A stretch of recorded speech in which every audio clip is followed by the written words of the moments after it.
Lesson 1.6, Venn diagrams with numbers. Our objective for this lesson is to be able to represent data in a two-way table and in a Venn diagram. All right, just one vocabulary term for this lesson, that is two-way table. So a two-way table is a way to organize data from two sets. One set is going to be represented by rows and the other set is represented by columns. So a two-way table is just a very simple table with two rows and two columns. The two rows will represent one set. One row will be those that are in the set and the other row will be those that aren't in the set. And then the other set will be represented in the columns. One column will be those that are in the set, and then the other column is those that aren't in the set. So with this two-way table, we're representing those four regions that you would see in a Venn diagram with two circles. All right, up here we have an example of a two-way table. And this particular table shows data that was collected in a study of a certain cream that's supposed to cure a rash.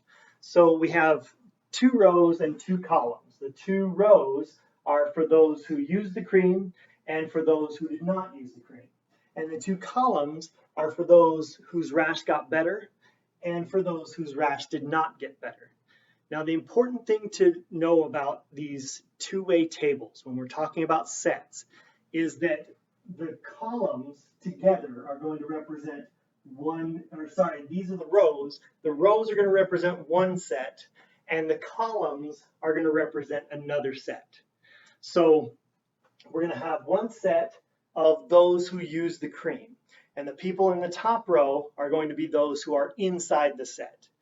And the bottom row is going to be those who are not in the set. And then similarly with the columns, the set representing these columns is going to be those whose rash got better. And in this first column are going to be those who are inside the set. These folks are going to be outside of the set. All right, so let's see how this looks in a Venn diagram.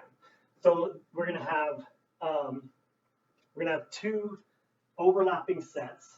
So let's draw our two circles here. And the first set we said was coming from the rows, and this is going to be the set of those who use the cream. So we're going to label this used the cream.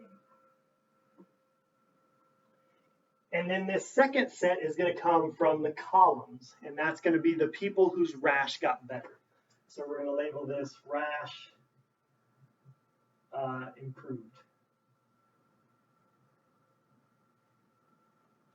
All right, and so now you can see that in the table we've got four boxes, and in our Venn diagram we've got four regions.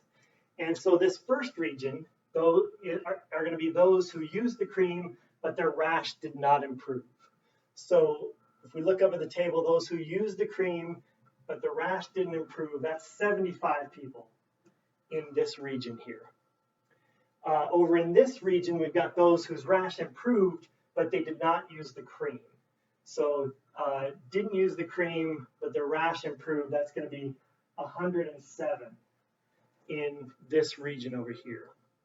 In this central region, these are going to be people who used the cream and their rash improved. And that's these folks right here. So this is 223 people in that center region.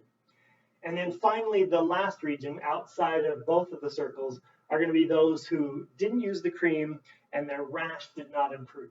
So that's going to be these 21 people right there. And so that's how we're going to show this data in a Venn diagram. All right, hopefully that gives you enough information to complete the homework for this lesson. Please let me know if you have any questions.